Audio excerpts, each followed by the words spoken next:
Hello everyone, welcome to this video. So, degree പ്രിലിംസിന്റെ പ്രിപ്പറേഷന്റെ ഭാഗമായിട്ട് ഞാൻ വേൾഡ് ഹിസ്റ്ററി റിവൈസ് ചെയ്യാനായിട്ട് ജെമിനി യൂസ് ചെയ്ത് കുറച്ച് ക്വസ്റ്റ്യൻസ് ജനറേറ്റ് ചെയ്തിട്ടുണ്ടായിരുന്നു. സോ വേൾഡ് റെവല്യൂഷന്റെ ഫസ്റ്റ് റെവല്യൂഷൻ വരുന്നത് the glorious revolution of England ആണ്. സോ അതിലെ ക്വസ്റ്റ്യൻസ് ആണ്, ഒരു 20 ക്വസ്റ്റ്യൻസ് ഉണ്ട് to revise the topic. So ആ ക്വസ്റ്റ്യൻസ് ഞാൻ നിങ്ങളുമായിട്ട് കൂടി ഷെയർ ചെയ്യാമെന്ന് കരുതി. So these are the questions. So let's discuss those questions. Okay, simple ആയിട്ടുള്ള എല്ലാ ടൈപ്പ് ക്വസ്റ്റ്യൻസും ഇതിനകത്ത് വരുന്നുണ്ട്. സോ നമുക്കൊന്ന് നോക്കി നോക്കാം. So the first question, who was the British monarch who signed the Bill of Rights in 1689? നമുക്കറിയാം 1688 ഗ്ലോറിയസ് റെവല്യൂഷൻ നടന്നിട്ടുള്ളത്. ആൻഡ് ഇറ്റ് വാസ് അതിനുശേഷം ഒരു ഇവർക്ക് എന്താ പറയാ, ഇംഗ്ലണ്ട് ഫ്രീ ആകുന്ന ഫ്രം ദി ഫ്യൂഡൽ സിസ്റ്റം, രാജഭരണത്തിൽ നിന്നും അവരൊരു കോൺസ്റ്റിറ്റ്യൂഷണൽ മൊണാർക്കി ആയിട്ട് മാറുകയായിരുന്നു. അപ്പോൾ അവിടെ എന്തൊക്കെ റൈറ്റ്സ് ആണ് അവർക്ക് വേണ്ടെന്നുള്ളത് ഒരു ബിൽ ഓഫ് റൈറ്റ്സ് ആയിട്ട് അവർ ഒപ്പിടുകയുണ്ടായി. ആരൊക്കെ തമ്മിൽ? പാർലമെന്റും പിന്നെ അപ്പോഴത്തെ രാജാവായ William third. So the answer is option C, William third. 1689 bill of rights sign ചെയ്യുന്നത് വില്യം ത്രീ. അതേസമയം നമുക്ക് ഒരു മാഗ്ന, ഓക്കെ, നെക്സ്റ്റ് ക്വസ്റ്റ്യൻ ഉണ്ട്, അത് നമുക്ക് ഡിസ്കസ് ചെയ്യാം. The Magna Carta often called the great charter of liberties was signed in which year? Magna Carta sign ചെയ്ത വർഷം 1215. നമ്മൾ ഡേറ്റ് ഉൾപ്പെടെ ഓർക്കാറുണ്ട്. 15 ജൂൺ 15 എന്ന രീതിക്ക് ഓർക്കാം. സോ 15th June 1215 ഈ ദിവസമാണ് എന്ത് ചെയ്യുന്നത്? മാഗ്ന കാർട്ട സൈൻ ചെയ്യുന്നത്. മാഗ്ന കാർട്ട സൈൻ ചെയ്യുന്നത് അന്നത്തെ രാജാവിനെ ഫോഴ്സ്ഫുള്ളി പബ്ലിക് സൈൻ ചെയ്യിക്കുന്നതാണ്. കാരണം അവരുടെ ഭരണം ആൾക്കാരെ എക്സ്പ്ലോയിറ്റ് ചെയ്യുന്നുണ്ട്, അവർക്കൊരു ഫ്രീഡം ഇല്ല, അവര് മിസ്യൂസ് ചെയ്യുന്നുണ്ട്. കാരണം ഫുള്ളി രാജാവിന്റെ ഇഷ്ടത്തിനാണ് അവർ ജീവിക്കുന്ന രീതിയിലായപ്പോൾ ഫോഴ്സ്ഫുള്ളി റെനിമീഡ് എന്ന് പറയുന്ന ഒരു സ്ഥലത്ത് വെച്ചിട്ട് ഇവരെ കൊണ്ട് ഫോഴ്സ്ഫുള്ളി സൈൻ ചെയ്യിക്കുന്നതാണ് Magna Carta. Okay, I think അത് ജോൺ ആയിരുന്നു എന്ന് തോന്നുന്നു, ബട്ട് ഡൗട്ട്ഫുൾ ആണ്. ഹെൻറി, ജോൺ, എല്ലാവരും കൺഫ്യൂഷൻ ആണ്. ബട്ട് ഇത്രയും കാര്യങ്ങൾ ഓർത്ത് വെച്ചിരിക്കാം. Okay, next question. Which political group during the English civil war was known as the round heads? അപ്പം നമുക്കറിയാം ഈ ഇംഗ്ലീഷ് റെവല്യൂഷനിൽ ബേസിക്കലി ഇത് ഇവിടെ എന്താണ്, സിവിൽ വാർ നടക്കുന്ന ഒരു ടൈമുണ്ട്. വെറും within the country it self എന്താണ്, മെയിൻലി പാർലമെന്റിനെ സപ്പോർട്ട് ചെയ്യുന്ന ആൾക്കാരും പിന്നെ രാജാവിനെ, കിങ്ങിനെ സപ്പോർട്ട് ചെയ്യുന്ന ആൾക്കാരും. ഈ പാർലമെന്റിന്റെ കൂടെ ഒരു മിഡിൽ ക്ലാസ് പീപ്പിൾ, പിന്നെ പ്യൂരിറ്റൻസ് എന്നൊക്കെ പറയുന്ന കുറെ ഗ്യാങ്സ് ഉണ്ട്. അതുപോലെ തന്നെ കിങ്ങിന്റെ കൂടെ കുറച്ചുകൂടെ കാത്തലിക്സ് അല്ലെങ്കിൽ ആംഗ്ലിക്കൻസ് എന്ന് പറയും. കാത്തലിക്സ് അല്ലെങ്കിൽ ആംഗ്ലിക്കൻസ് ഇവരുടെ കൂടെ ഉണ്ടായിരുന്നു. റിച്ച് ആയിട്ടുള്ള മെർച്ചന്റ്സ് ഒക്കെ ഇവരുടെ കൂടെ ഉണ്ടായിരുന്നു. അപ്പൊ ഇങ്ങനെയാണ് ബേസിക്കലി നമ്മുടെ റെവല്യൂഷനിൽ മെയിൻ ആയിട്ട് ഫൈറ്റ് നടക്കുന്ന രണ്ടാൾക്കാർ. അപ്പൊ ഇംഗ്ലീഷ് സിവിൽ വാറിൽ ഇതാണ് നടക്കുന്നത്. അപ്പോൾ ഇവിടെ നമ്മള് we call supporters of the പാർലമെന്റിനാണ് റൗണ്ട് ഹെഡ്സ് എന്ന് പറയുന്നത്. സോ സപ്പോർട്ടേഴ്സ് ഓഫ് കിങ് അല്ല, പാർലമെന്റ് ആണ് റൈറ്റ് ആൻസർ. സപ്പോർട്ടേഴ്സ് ഓഫ് കിങ്ങിനെ നമ്മൾ കവാലിയർ എന്നാണ് പറയുന്നത്, കവാലിയേഴ്സ്. ഓക്കെ, കവാലിയേഴ്സ് എന്നാണ് പറയുന്നത്. Next question, who served as the Lord Protector of England, Scotland and Ireland from 1653 to 1658? Okay, അപ്പോൾ നമുക്കറിയാം ലോർഡ് പ്രൊട്ടക്ടർ എന്ന് കേൾക്കുമ്പോൾ ക്രമലിൽ ഓർമ്മ വരും എന്നുള്ളത്. അപ്പോൾ വേൾഡ് റെവല്യൂഷനിൽ, നമ്മുടെ ഇംഗ്ലണ്ട് റെവല്യൂഷൻ, ഗ്ലോറിയസ് റെവല്യൂഷനിൽ 1649 നമ്മുടെ ചാൾസ് ഒന്നാമൻ എക്സിക്യൂട്ട് ചെയ്യപ്പെട്ട ശേഷം നമ്മൾക്ക് ഭരണത്തിലേക്ക് വരുന്ന ഒലിവർ ക്രോംവെല്ലിന്റെ അണ്ടറിലുള്ള ഒരു ടൈമാണ്. അപ്പൊ ആ ഒരു 1650 തൊട്ടേ തുടങ്ങാം എന്ന് വേണമെങ്കിൽ പറയാം. പക്ഷെ 53 നമ്മുടെ റംബ് പാർലമെന്റ് കേട്ടിട്ടുണ്ടാവും. റംബ് പാർലമെന്റ് നമ്മൾ പിരിച്ചുവിടുന്നത്. അപ്പൊ അതിനുശേഷം ഒരു 1660 വരെയുള്ള കാലഘട്ടമാണ് നമ്മൾ കോമൺവെൽത്ത് പീരീഡ് എന്ന് പറയുന്നത്. ഈ ഒരു സമയത്ത് കോമൺവെൽത്ത് പീരീഡ്. ഓക്കെ, അപ്പൊ ഇതില് 1658 ആകുമ്പോഴത്തേക്ക് നമ്മൾ ഒലിവർ ക്രോംവെൽ മരിക്കുന്നുണ്ട്. സോ ആ ഒരു കാലഘട്ടത്തില് ഈ പാർലമെന്റിനെ മാറ്റിവിട്ടിട്ട് പ്രൊട്ടക്ടറേറ്റ് എന്നാക്കി. പാർലമെന്റിനെ പിരിച്ചുവിട്ട് പ്രൊട്ടക്ടറേറ്റ്. ഇപ്പൊ പാർലമെന്റ് എന്തായിട്ട് മാറി? പ്രൊട്ടക്ടറേറ്റ് ആയിട്ട് മാറി. അപ്പൊ അതിന്റെ ഹെഡ് ലോർഡ് പ്രൊട്ടക്ടർ എന്നാണ് അറിയപ്പെടുന്നത്, Lord Protector. And he was the Oliver Cromwell. Okay, 1650. ഇപ്പൊ ഇത്രയും കാര്യങ്ങളാണ് ഈ ക്വസ്റ്റ്യനിൽ നമുക്ക് കിട്ടും. ഇനി ഒരു മാച്ച് ദ ഫോളോയിങ് ക്വസ്റ്റ്യൻ ഉണ്ട്. It's also A good question. Okay, അപ്പോൾ മാഗ്ന കാർട്ട തന്നിട്ടുണ്ട്, പെറ്റീഷൻ ഓഫ് റൈറ്റ് തന്നിട്ടുണ്ട്, എക്സിക്യൂഷൻ ഓഫ് ചാൾസ് ഉണ്ട്, ബിൽ ഓഫ് റൈറ്റ്സ് ഉണ്ട്. അപ്പൊ മാഗ്ന കാർട്ട നമുക്കറിയാം 1815. പിന്നെ അതിവിടെ ഉണ്ട്, ഇതുണ്ട് petition of rights. Petition of rights എന്ന് പറയുന്നത് നമ്മൾ തുടക്കത്തിലാണ് 16 28-ലാണ് വരുന്നത്. ഓക്കെ, അതിന്റെ ഒരു പശ്ചാത്തലം എന്താണെന്ന് വെച്ചാൽ പെറ്റീഷൻ ഓഫ് റൈറ്റ്സ് എന്ന് പറയുമ്പോഴത്തേക്കും ഇവർക്ക് എന്തൊക്കെ അവകാശങ്ങൾ വേണമെന്നുള്ള രീതിയിലുള്ള ഒരു പെറ്റീഷൻ തയ്യാറാക്കുന്നതാണ്. അപ്പോൾ അവിടെ ആ ഒരു സമയത്ത് പാർലമെന്റുകാരിൽ ഇപ്പൊ നമുക്കറിയാം പാർലമെന്റും രാജാവും തമ്മിലുള്ള പ്രശ്നമാണ് ഇവിടെ നടന്നുകൊണ്ടിരിക്കുന്നത്. ഇപ്പൊ പാർലമെന്റ് എന്ത് ചെയ്യുന്നു, ഇവർക്ക് ആക്ച്വലി ആരാണ് റിയൽ ഭരണാധികാരി എന്നുള്ളത്, ഒരു പൊളിറ്റിക്കൽ പവർ ആരുടെ കയ്യിലാണ് റിയൽ ആയിട്ടുള്ളത് എന്നുള്ള ഒരു കൺഫ്യൂഷൻ എപ്പോഴും നിൽക്കുന്നതുകൊണ്ട് അത് ക്ലിയർ ആക്കാൻ വേണ്ടി what are the powers of parliament എന്ന് മനസ്സിലാക്കാനായിട്ട് ഇവർ എന്ത് ചെയ്യുന്നുണ്ട്, കുറച്ച് റൈറ്റ്സ് കാര്യങ്ങളൊക്കെ ഡിസ്കസ് ചെയ്തിട്ട് അതിനെ പെറ്റീഷൻ ആയിട്ട് വെക്കുന്നുണ്ട്.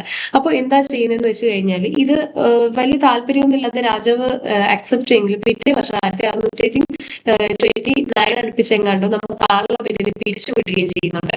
പിന്നീട് സ്കോട്ടിഷ് ആണെന്ന് തോന്നുന്നു, സ്കോട്ടിഷ് പീപ്പിളുടെ ഇൻവേഷൻ ഒരു ബുദ്ധിമുട്ട് കാരണം ഇവർക്ക് പാർലമെന്റ് തിരിച്ചു വിളിക്കേണ്ടി വരുന്നുണ്ട്. ഐ തിങ്ക് ഒരു 1640 അടുപ്പിച്ച്. ഓക്കെ, 1641 അടുപ്പിച്ചൊക്കെ ഇവർ എന്ത് ചെയ്യുന്നുണ്ട്, പാർലമെന്റ് തിരിച്ചു വിളിക്കുന്നുണ്ട്. അപ്പൊ അതിനെ നമ്മൾ ലോങ് പാർലമെന്റ് എന്ന് വിളിക്കും. അപ്പോഴും വീണ്ടും ഇവർ റൈറ്റ്സും കാര്യങ്ങളൊക്കെ ചോദിച്ചിട്ടുണ്ട്.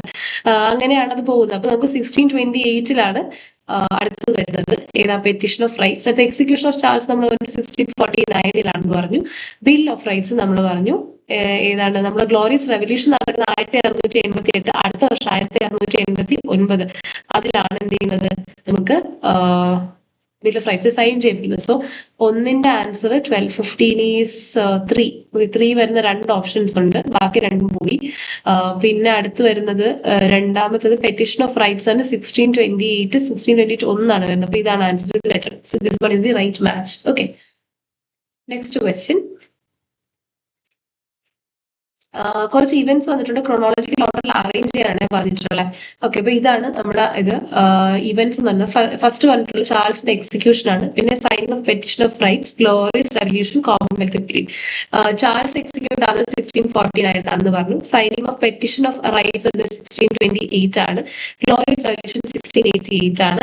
കോമൺവെൽത്ത് പീരീഡ് 16 നമ്മുടെ ഒലിവർ ക്രോംവെൽ എന്ത് ചെയ്യുന്നുണ്ട്, 53 to ഒരു 1658 or 1660 എന്നൊക്കെ പറയുന്ന ഒരു കാലഘട്ടം. അപ്പൊ ഇതിന്റെ ഓർഡറിൽ നമുക്കൊന്ന് ചെയ്യുവാണെങ്കിൽ 28 ആദ്യം വരുന്നത് ഇതാണ്, സൈനിങ് ഓഫ് പെറ്റീഷൻ ആണ്.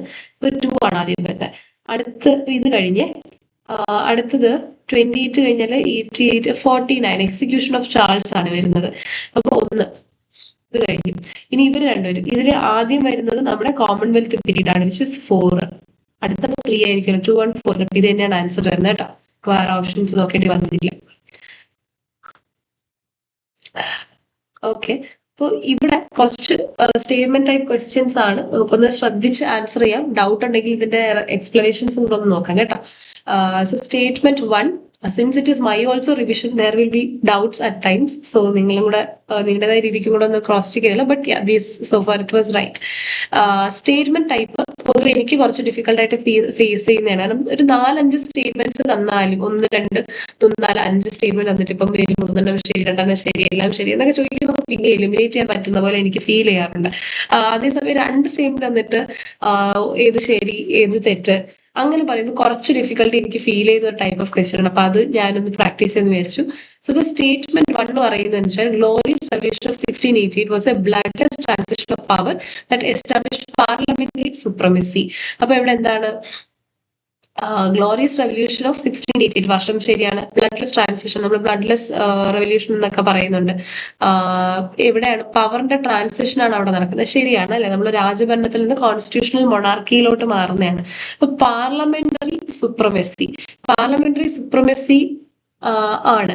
നമ്മളെ രാജാവ് ഉണ്ട്, കിങ് ഉണ്ടെങ്കിലും അതിന് മേലിൽ നമ്മുടെ കോൺസ്റ്റിറ്റ്യൂഷൻ പാർലമെന്റ് എന്ത് ചെയ്യുന്നുണ്ട്, എക്സിസ്റ്റ് ചെയ്യുന്നുണ്ട്. സോ കോൺസ്റ്റിറ്റ്യൂഷണൽ മൊണാർക്കിയാണ്, സുപ്രീമസി പാർലമെന്റിനാണ്. Statement 2, after the glorious revolution king James II was executed by the parliament.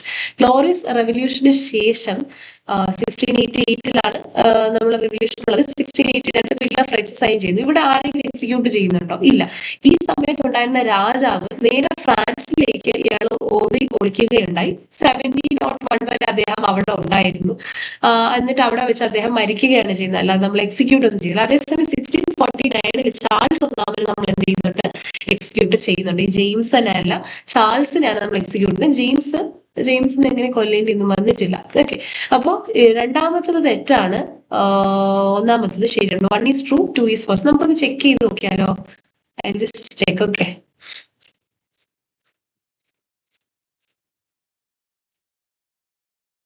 Uh, okay. One is true, two is false. Correct. Okay. Next question. Okay. The Bill of Rights 1689 prohibited the king from levying taxes without parliament's consent. അപ്പോൾ നമ്മൾ പറഞ്ഞു 1688 revolution കഴിഞ്ഞ് 1689 bill of rights വന്നു. Bill of rights വന്നപ്പോഴത്തേക്കും ഇത് sign ചെയ്തു ആരൊക്കെ? നമ്മുടെ പാർലമെന്റും കിങ് ആയിട്ടുള്ള വില്യം തേർഡ് അല്ലെ? വില്യം തേർഡ്, ഹോളണ്ടിന്റെ രാജാവായ വില്യം ഓഫ് ഓറഞ്ച് എന്നറിയപ്പെടുന്ന വില്യം തേർഡ് സൈൻ ചെയ്യുന്നുണ്ട്. അപ്പൊ ഇവിടെ ഇത് സൈൻ ചെയ്യുമ്പോൾ ഇവർ കുറച്ച് കാര്യങ്ങൾ പറഞ്ഞിട്ടുണ്ട്. ദാറ്റ് ഇവരിപ്പം എക്സിസ്റ്റ് ചെയ്യുന്ന നിയമങ്ങളെ നിർത്തലാക്കാനൊന്നും പാർലമെന്റിന്റെ പെർമിഷൻ ഇല്ലാണ്ട് പറ്റില്ല. പിന്നെ ടാക്സ് ഇവരുടെ കൺസെന്റ് ഇല്ലാതെ ലെവി ചെയ്യാൻ പറ്റില്ല. അതൊക്കെ കറക്റ്റ് ആണ്. So statement one is correct. അടുത്തത് bill of rights also grant the right to bear arms to all citizens regardless of religion. ഇതിൽ ഒരു കാര്യം പറയുന്നുണ്ട്, പ്യൂരിറ്റൻസ് ആയിട്ടുള്ള ആൾക്കാർക്ക് സ്വന്തം സുരക്ഷയ്ക്ക് വേണ്ടിയിട്ട് മാത്രം ആംസ് കീപ്പ് ചെയ്യാം, എല്ലാവർക്കും അല്ല. നമുക്കറിയാം കാത്തലിക്സിന് ഇമ്പോർട്ടൻസ് കൊടുക്കുന്നത് കൊണ്ട് ഒരു റിലീജിയസ് സൈഡ് നമ്മുടെ ഇന്ത്യൻ റെവല്യൂഷൻ ഉണ്ടായിരുന്നു അല്ലെ, ഇംഗ്ലീഷ് റെവല്യൂഷന്. അപ്പോൾ അവിടെ നിന്ന് പ്യൂരിറ്റൻസിന് ഇമ്പോർട്ടൻസ് കൊടുക്കുന്ന ഒരു രീതിയിലോട്ടാണ് നമ്മുടെ റെവല്യൂഷൻ കഴിഞ്ഞപ്പോൾ എത്തി നിന്ന ഒരു അവസ്ഥ എന്ന് പറയുന്നത്. സോ ബിൽ ഓഫ് റൈറ്റ്സ് പ്രകാരം ഈ പ്യൂരിറ്റൻസിനാണ് എന്ത് ഇമ്പോർട്ടൻസ് കൊടുത്തത്. സോ രണ്ടാമത്തെ സ്റ്റേറ്റ്മെന്റ് തെറ്റാണ്. എല്ലാ റിലീജിയനിലെ ആൾക്കാർക്കും പറ്റുന്നുണ്ടായിരുന്നോ? ഇല്ല. So statement one is true, two is false. Okay. അടുത്ത മൾട്ടിപ്പിൾ പോയിന്റ്സ് വരുന്ന ക്വസ്റ്റ്യൻ ആണ്. കറക്റ്റ് സ്റ്റേറ്റ്മെന്റ് ഐഡന്റിഫൈ ചെയ്യാനാണ്. നമ്മളെപ്പോഴും ഇങ്ങനത്തെ ക്വസ്റ്റ്യൻസ് വരുമ്പോൾ ആദ്യമേ ക്വസ്റ്റ്യൻ പേപ്പറിൽ അടിവരിടുക കറക്റ്റ് ആണോ റോങ് ആണോ. ഇല്ലെങ്കിൽ ഇങ്ങനെ നോക്കുക, കറക്റ്റ് ആണെങ്കിൽ ഇവിടെ കറക്റ്റ് നിൽക്കുക, തെറ്റാണ് കണ്ടുപിടിക്കുന്നുണ്ടെങ്കിൽ തെറ്റത് ക്രോസ് ചെയ്യുക. അപ്പൊ നമുക്ക് പിന്നെ ഡൗട്ട് വരില്ല. ബിൽ ഓഫ് റൈറ്റ്സിനെ കുറിച്ചാണ്, ഇംഗ്ലീഷ് ബിൽ ഓഫ് റൈറ്റ്സിനെ കുറിച്ചാണ് ചോദിച്ചിട്ടുള്ളത്. It was signed by William III. ശരിയാണ്. Declare that the king could not suspend laws without parliament approval. Parliament approval ഇല്ലാണ്ട് ലോസ് സസ്പെൻഡ് ചെയ്യാൻ പറ്റില്ല. It established UK as a republic. ഒരു റിപ്പബ്ലിക് ആക്കുകയാണോ ചെയ്തത്? മൂന്ന് തെറ്റല്ലേ? മൂന്ന് തെറ്റാണ്. കാരണം നമ്മുടെ ഒരു കോൺസ്റ്റിറ്റ്യൂഷണൽ മൊണാർക്കിയാണ് ക്രിയേറ്റ് ചെയ്തത്, റിപ്പബ്ലിക് അല്ല. ഒരു അവിടെ രാജാവും ഉണ്ട് പാർലമെന്റും ഉണ്ട്. പക്ഷെ റിപ്പബ്ലിക് എന്ന് പറയുമ്പോൾ നമ്മുടെയൊക്കെ ഗവൺമെന്റ് പോലെ ഒരു പാർലമെന്റ് കാണും, ഹെഡ് ചെയ്യുന്ന ഒരു പ്രസിഡന്റോ ഒരു ചെയർമാനോ ഉണ്ടാവും അല്ലെ. അപ്പൊ ത്രീ ഇല്ല. അപ്പൊ ത്രീ ഇല്ലാത്ത ഏതാ സ്റ്റേറ്റ്മെന്റ്? ഇതിൽ ത്രീ ഇല്ല. ത്രീ ഉണ്ടെങ്കിൽ തെറ്റാണ് കേട്ടോ. ത്രീ ഇല്ല, ഇവിടെ ഇല്ല. So we are down to. ഇപ്പൊ 1ഉം 2ഉം കറക്റ്റ് ആണെന്നാണ്. ഇപ്പൊ 1 to 4 ആയിരിക്കില്ല. അപ്പൊ ഇത് 5 ശരിയല്ല. പക്ഷെ നമുക്ക് നോക്കാം. It served as A model for the United States bill of rights. ശരിയാണ്. ഇതിന് ഈ ഇംഗ്ലീഷിന്റെ റെവല്യൂഷന് ശേഷം ഇത് അമേരിക്കൻ വാർ ഓഫ് ഇൻഡിപെൻഡൻസിലേക്കാണ് പോകുന്നത് നമ്മൾ പഠിച്ചല്ലേ, war of independence. It ended the requirement for regular elections. Actually elections ഇനി കൃത്യമായിട്ട് നടത്താമെന്നാണ് പറഞ്ഞത്. അപ്പൊ ഇത് തെറ്റല്ലേ. സോ 1 to 4 ആണ് correct answer. Which of the following were causes of the English Revolution? English Revolutionന്റെ കാരണങ്ങൾ. Divine right of kings theory supported by Stuarts. നമുക്കറിയാം ഈ ഇംഗ്ലീഷ് റെവല്യൂഷന്റെ സ്റ്റാർട്ടിങ്ങിൽ കുറച്ച് ഒരു വെൽത്തി മെർച്ചൻസ് ഒന്നും അല്ല, പക്ഷെ ഒരു മിഡിൽ ക്ലാസ് മെർച്ചന്റ് ക്ലാസ്സിൽ നിന്നൊക്കെ വന്ന രാജാക്കന്മാരാണ് ഈ സ്റ്റുവർട്ട് കിങ്സും ട്യൂഡർ കിങ്സും ഒക്കെ. അപ്പോ ഇതിന് മുന്നത്തെ രാജാക്കന്മാരും എന്ത് ചെയ്യുന്നു? രാജാവ് പറയുന്നതാണ് എല്ലാം ശരി, ഗോഡ്ലി ആയിട്ടുള്ള കാര്യം എന്ന രീതിയിൽ പോയിക്കൊണ്ടിരുന്നവരാണ് ഈ ഡിവൈൻ റൈറ്റ് ഓഫ് കിങ്സ് എന്നൊരു തിയറി എന്ന് പറഞ്ഞാൽ. അത് അടുത്ത് വന്ന ഒറിജിനേറ്റ് ചെയ്ത രാജാക്കന്മാരെ ഫോളോ ചെയ്തു. അപ്പോൾ ഈ രാജഭരണത്തിന് ഇമ്പോർട്ടൻസ് കൊടുത്തപ്പോൾ ആൾക്കാരുടെ പബ്ലിക്കിന്റെ ഒരു വാല്യൂ ഇല്ലാണ്ട് ആയി പോവുകയുണ്ട്. അപ്പൊ ഇതൊരു ഫാക്ടറാണ്. യെസ്, ഒരു സ്ട്രിക്റ്റ് ആയിട്ടുള്ള രാജഭരണം ഒരു കോസ് ആയിരുന്നു. ഇത് കറക്റ്റ് ആണ്. Conflict between king and parliament over taxation. കിങ്ങിന്റെയും പാർലമെന്റിന്റെയും ഇടയ്ക്കുണ്ടായ കോൺഫ്ലിക്റ്റ് ഉണ്ട്. ടാക്സേഷൻ നമ്മുടെ അമേരിക്കൻ വാർ ഓഫ് ഇൻഡിപെൻഡൻസ് ആണ്. ഇത് തെറ്റാണ്. ടാക്സേഷന്റെ പേര് പറഞ്ഞിട്ടല്ല, നമ്മൾ ബേസിക്കലി ഗവേണൻസിന്റെ പേര് പറഞ്ഞിട്ടാണ്. Emergence of A wealthy merchant class. ഈ ഇടയ്ക്ക് ഒരു വെൽത്തി മെർച്ചന്റ് ക്ലാസ് ഒക്കെ എമർജ് ചെയ്ത് വരുന്നുണ്ട്. നമ്മുടെ ഈ സ്റ്റുവർട്ട് കിങ്സ് ഒക്കെ പറഞ്ഞില്ലേ അവര്. അപ്പൊ 1ഉം 3ഉം ഉണ്ട് കേട്ടോ. നമുക്ക് ഓപ്ഷൻസിൽ ഇപ്പൊ തന്നെ നോക്കാം. 1ഉം 3ഉം ഉള്ളത്. 2 ഇല്ല. അപ്പൊ 2 ഇല്ലാത്ത ടൂവിന് എവിടെയോ ഒരു mistake. Which of the causes അല്ലേ? ടു എല്ലാത്തിലുണ്ടല്ലോ. നമുക്ക് ആ ക്വസ്റ്റ്യൻ ഒന്ന് നോക്കി നോക്കാം. അവിടെ എന്തോ ഒരു പ്രശ്നമുണ്ട്.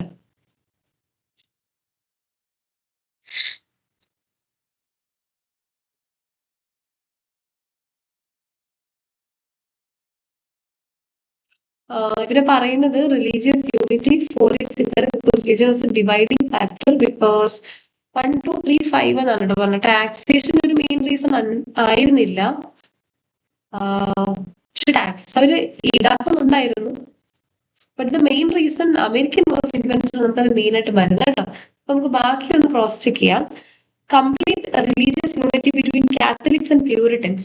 കാത്തലിക്സും പ്യൂരിറ്റൻസ് എഗൻസ്റ്റ് നിന്നവരാണ്. അവരുടെ യൂണിറ്റി ആണോ? അല്ല. അവരുടെ യൂണിറ്റി ഒരു റീസൺ അല്ല, അവരുടെ എനിമിറ്റിയാണ് റീസൺ. ഇൻഫ്ലുവൻസ് ഓഫ് എൻലൈൻമെന്റ് മറ്റു സ്ഥലങ്ങളിലൊക്കെ എൻലൈൻമെന്റ് പ്രിൻസിപ്പിൾസ് വരുമ്പോൾ തന്നെ അതും ഇൻഫ്ലുവൻസ് ചെയ്യും. അപ്പൊ ഇതും ശരിയാണ്. അപ്പോൾ നമുക്ക് ആക്ച്വലി ഈ പോയിന്റ് ഒട്ടും ശരിയല്ല. 1, 2, 3 ഫോർത്ത് പോയിന്റ് ഇവിടെയുണ്ട്, ഇവിടെയുണ്ട്. അപ്പോ ഇതല്ലെങ്കിൽ ഇതായിരിക്കും കറക്റ്റ്. ആക്ച്വലി അവർ 2 കറക്റ്റ് ആയിട്ട് പറയുന്നുണ്ട്. ടാക്സേഷൻ ഒക്കെ അവർ ചെയ്യുന്നുണ്ടാവും, പക്ഷെ ഓവർ ടാക്സേഷൻ ആണ് കോൺഫ്ലിക്ട് ഉണ്ടായെന്ന് ചോദിച്ചു കഴിഞ്ഞാൽ it feels A bit doubtful. Okay, അപ്പൊ ഈ ക്വസ്റ്റ്യൻ അത്രയ്ക്ക് അങ്ങോട്ട് സ്ട്രെസ് ചെയ്യേണ്ട. എനിക്ക് തോന്നുന്നത് അല്ലെന്നാണ്. അടുത്ത ക്വസ്റ്റ്യൻ, ദ ട്രൈനിയൽ ആക്ട് ഓഫ് 1649, അതായത് പാർലമെന്റ് 1641. നമ്മൾ പറഞ്ഞു 1628 പെറ്റീഷൻ ഓഫ് റൈറ്റ്സ് വെച്ചു, 1629 ഇവരെ പിരിച്ചുവിട്ടു, 1640 ആയപ്പോൾ വീണ്ടും ഹെൽപ്പ് വേണ്ടി വന്നിട്ട് പാർലമെന്റിനെ വീണ്ടും കൊണ്ടുവന്നു, ലോങ് പാർലമെന്റ് കൊണ്ടുവന്നു. അപ്പോ ഇവരെ പിരിച്ചുവിടാതിരിക്കും, ഇവര് സ്ട്രോങ് ആവാൻ വേണ്ടി 41 ഇവർ എടുത്ത ഒരു തീരുമാനം ട്രൈനിയൽ ആക്ട്, 3 വർഷത്തിലൊരിക്കൽ കുറച്ച് സമയത്തേക്ക് ഇവരെന്ത് ചെയ്യും, മീറ്റ് ചെയ്യും എന്നുള്ളത്. met at least once every 3 years. ബൈഎന്നിയൽ എന്ന് പറയുമ്പോൾ 2 years, പേരിൽ തന്നെയുണ്ട്. അപ്പോൾ ട്രൈനിയൽ എന്ന് 3 years. അടുത്തത് കവാലിയേഴ്സ് എന്ന് പറയുന്നത് സപ്പോർട്ടേഴ്സ് ഓഫ് പാർലമെന്റ് ആണ്. റൗണ്ട് ആൻഡ് സപ്പോർട്ടേഴ്സ് തിരിച്ചാണ് അല്ലെ, തിരിച്ചാണ് വരുന്നത്. ഇപ്പൊ ആൻസർ ക്വസ്റ്റ്യൻ കൂടെ വരുന്നുണ്ട് കേട്ടോ. ക്രൊണോളജിക്കൽ മാപ്പിംഗ് ആണ് അടുത്ത് പറഞ്ഞിരിക്കുന്നത്. മാഗ്ന കാർട്ട അറിയാം, മാഗ്ന കാർട്ട 15 ജൂൺ 1215. പിന്നെ ലോങ് പാർലമെന്റ് വരുന്നത് 1840. അതിനുശേഷം മൊണാർക്കി റീസ്റ്റോർ ചെയ്ത് 1640 പാർലമെന്റ് വന്നു. ലോങ് പാർലമെന്റ് വീണ്ടും ഒരു വിളിച്ചു വരുത്തി. 1641 ഇവര് ട്രൈനിയൽ ആക്ട് കൊണ്ടുവന്നു. അങ്ങനെ ഇരിക്കും. പിന്നെ 1650s ഒക്കെ ആയപ്പോ 49 ചാൾസ് എക്സിക്യൂട്ട് ചെയ്യപ്പെട്ടു. അപ്പൊ അടുത്ത ഒലിവർ ക്രോംവെൽ ആണ് എന്ത് ചെയ്യുന്നത്, ഭരണാധികാരിയായിട്ട് വരുന്നത്. ഒലിവർ ക്രോംവെൽ 1653 പാർലമെന്റിനെ മാറ്റിയിട്ട് പ്രൊട്ടക്ടറേറ്റ് ആക്കി മാറ്റി. 1658 അപ്പൊ ഇദ്ദേഹം മരിച്ചു. അപ്പൊ 1660 ആയപ്പോ ചാൾസ് രണ്ടാമൻ എന്ത് ചെയ്തു, വീണ്ടും രാജഭരണത്തിലേക്ക് വന്നു. Restoration of monarchy 1660. Blood restoration 1880 കഴിഞ്ഞ് bill of rights 1889 okay. The petition or this true or false ആണ്. Petition of Rights 1628 condemned arbitrary arrest and martial law. And after statement, King Charles I immediately followed all terms of petition for the rest of his reign. 1628 petition of rights കൊണ്ടുവന്നു. അപ്പൊ അവിടെ basically എന്തൊക്കെയാണ് രാജാവ് ചെയ്തുകൊണ്ടിരുന്നതൊക്കെ നിർത്തലാക്കണം. രാജാവ് എന്തൊക്കെയാ ചെയ്തുകൊണ്ടിരുന്നത്, അവരുടെ ഇഷ്ടത്തിന് ടാക്സേഷൻ ചെയ്യുന്നു എന്നല്ല, അവരുടെ ഇഷ്ടത്തിന് ആൾക്കാരെ അറസ്റ്റ് ചെയ്യുന്നു, തടങ്കലിലാക്കുന്നു, മാർഷ്യൽ ലോ അപ്ലൈ ചെയ്യുന്നു, ഇതൊക്കെയായിരുന്നു അവരുടെ ഭരണ രീതികൾ. അപ്പൊ അത് നിർത്തലാക്കണം. കണ്ടംപ്റ്റ് അതിന് എഗൻസ്റ്റ് ആയിരുന്നു. ശരിയാണ്, പെറ്റീഷൻ ഓഫ് റൈറ്റ് അതിന് എഗൻസ്റ്റ് ആയിരുന്നു. True answer 1 is true. അടുത്ത് ചാൾസ് 1629 അപ്പോഴത് അക്സെപ്റ്റ് ചെയ്തു. 29 പാർലമെന്റിനെ പിരിച്ചുവിട്ടു എന്ന് പറഞ്ഞു അല്ലെ, ഇതിന് താല്പര്യം ഇല്ലാത്തത് കൊണ്ട്. അപ്പോ ഇത് ഫോൾസ് അല്ലേ. ത്രൂ ഔട്ട് ഹിസ് റെയിൻ അത് ഫോളോ ചെയ്തു ഇല്ല. അടുത്ത വർഷം തന്നെ അതിനെ ബഹിഷ്കരിച്ചല്ലോ.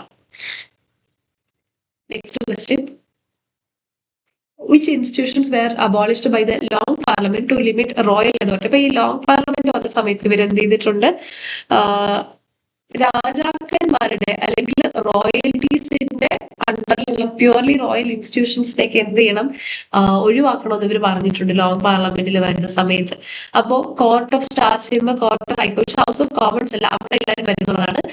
കൗൺസിൽ ഓഫ് നോർത്ത് 1, 2, 4 ആണ് answer. Next, which was the badge used by levelers during civil war? നമുക്ക് ഇംഗ്ലീഷ് സിവിൽ വാർ നടക്കുന്ന സമയത്ത് ഫസ്റ്റ് സിവിൽ വാറിന്റെ സമയത്ത് എമർജ് ആയി വന്നു. സെക്കൻഡ് സിവിൽ വാറിന്റെ സമയത്ത് അവര് എന്ത് ചെയ്തു, എനിക്ക് 1642-46 പിന്നെ നമ്മുടെ ചാൾസ് എക്സിക്യൂട്ട് ആകുന്ന സമയത്താണ് ഫസ്റ്റ് സെക്കൻഡ് സിവിൽ വാർ നടക്കുന്നത്. അപ്പൊ ഈ പീരീഡില് പൊളിറ്റിക്കൽ ഒപ്പീനിയൻസിലേക്ക് ഡിസ്കസ് ചെയ്ത് ഫ്രീഡത്തിനെ കുറിച്ചൊക്കെ സംസാരിക്കുന്ന ഒരു ഗ്രൂപ്പ് ഓഫ് പീപ്പിൾ ലെവലേഴ്സ് ഫോം ചെയ്തിട്ടുണ്ടായിരുന്നു. ദീസ് ലെവലേഴ്സ് എന്ന് പറയുന്നത് അവരുടെ ബാഡ്ജ് ഗ്രീൻ റിബൺ ബാഡ്ജ് ആയിട്ടാണ്. ഓക്കെ,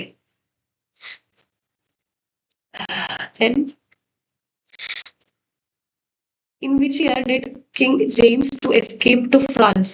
1688 റവല്യൂഷൻ നടക്കുന്ന സമയത്ത് 701 മരിക്കുന്നത്. 1649 ചാൾസ് ഒന്നാമൻ എക്സിക്യൂട്ട് ചെയ്യപ്പെട്ടു. 1660 ചാൾസ് രണ്ടാമൻ എന്ത് ചെയ്തു? ത്രോണിൽ കയറിയിട്ടായി. മൊണാർക്കി റീഗെയിൻ മൊണാർക്കി അല്ലെ.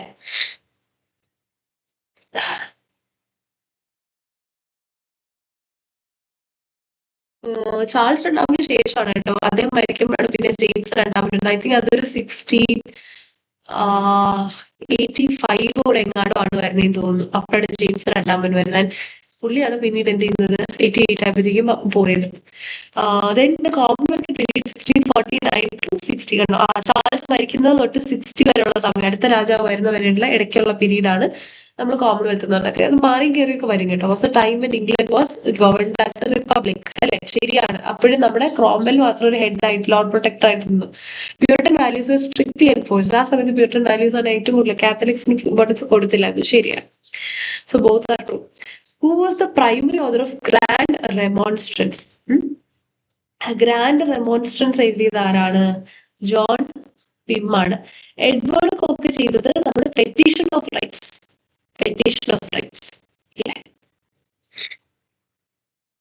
ഇവിടെയൊക്കെ കൺഫ്യൂഷൻ വരുന്ന പോയിന്റ്സ് ആണ്, അതൊക്കെ നോക്കാം.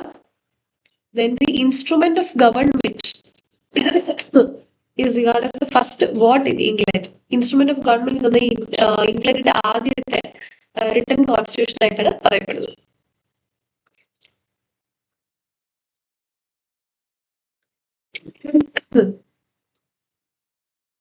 നമ്മുടെ ഇൻസ്ട്രുമെന്റ് ഓഫ് ഗവൺമെന്റ് 1653 നമ്മുടെ പാർലമെന്റിനെ വെച്ചിട്ട് ലോർഡ് പ്രൊട്ടക്ടർ വരില്ല, ആ സമയത്താണ് ഫസ്റ്റ് കോൺസ്റ്റിറ്റ്യൂഷൻ എഴുതിയത്. ഓക്കെ,